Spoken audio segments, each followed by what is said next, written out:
What's going on, everybody? This is another video about garden frost protection. This video is going to be all about frost and snow. So if you haven't seen part 1, you can go look it up, or if you just want to see some pictures of snow in Austin, Texas, keep watching. So I wanted to start things off by showing this throwback shot of my garden from last spring. You can see how much progress I've made with all my gardening projects and also how much snow we got. This is super atypical for Austin, Texas. And whenever it snows this much, we get really excited. I think it might have been 3 to 4 inches of snow, depending on what part of the city you're in. But the forecast said it would be 37 degrees and said we might get half an inch of snow. So I didn't do any of the burlap or bubble wrap or plant coverings or anything, and just assumed my plants would be fine. Around about 2 or 3 o'clock on January the 10th, I really started to notice the snow piling up. And unfortunately, I hadn't covered any of my plants. So I just kind of assumed my tomatoes, jalapeños, and basil would die and tried to make the best out of it. My wife and I built a snowman, and we just kind of had a fun time with the day. What do you think, Charity? I think he's a pretty happy snowman. Love it. Very, scary. Thankfully, the forecast wasn't completely wrong. Though it did snow a ton, the low was actually 34 degrees that day. So you can kind of see how much the snow is melting in this picture. And by 10 a.m. the next day, it was just totally melting everywhere. So within 24 hours, the snow was really completely gone from our backyard. To be honest, we have such little experience of snow here in Austin, Texas, that I figured this would kill everything, but it really didn't. After kind of taking inventory of the frost damage, the worst thing I found was my larger tomato plant was kind of leaning over. But the very next night, we actually did have a pretty hard freeze. I think it got to be about 28 degrees. And so I went ahead and put the burlap and the bubble wrap on the backyard garden bed and the front yard plants, and everything did well. I know that this experience is not really typical of something that you might expect in the Panhandle, for example, Zone 7 or other northern zones, and I'm fully aware that snow that sits on the ground for several days will probably cause serious damage to anything like jalapeños or tomatoes, but we got kind of lucky here that it doesn't actually stay that cold for that long. So while the plants did well, I didn't want to just say that the frost damage would not be a problem.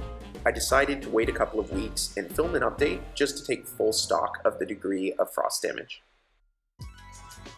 So today's January 31st, and it feels like spring is finally here. Must be about 75 or 80 degrees today. I'm doing a 3-week update on the state of the frost damage in my front yard garden bed.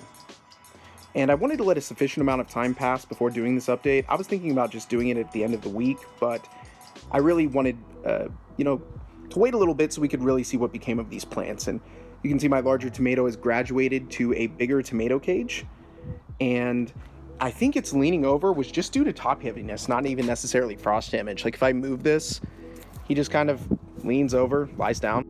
We're gonna leave him up as much as possible and just hope that he'll really wrap around that cage. Now, the basil has taken the majority of the frost damage. You'll see this needs to be cut back to a stump sometime soon. It really just can't handle all the snow and ice. Our tomato plant over here, our smaller one, is doing great. Obviously has ripe tomatoes on the vine and has a lot of new growth here. I'm really excited for this. I think it's going to turn out well. I also am excited about this jalapeno plant. It has really weathered the winter and I think should turn out good. This one over here, though it is a little more withered, it does have budding jalapenos on the vine. If you take a look right there, I don't know if my camera's going to focus, but there and over here next to that fly there are some new jalapeno buds. So I think we will still get a couple more freezes before winter's over, but so far the front yard's doing great. And I'm going to do a separate video on some wildflowers that I've planted. You can see I have a lot of clover over here and some blue bonnets over here, as well as some borders around the olive and the fig tree.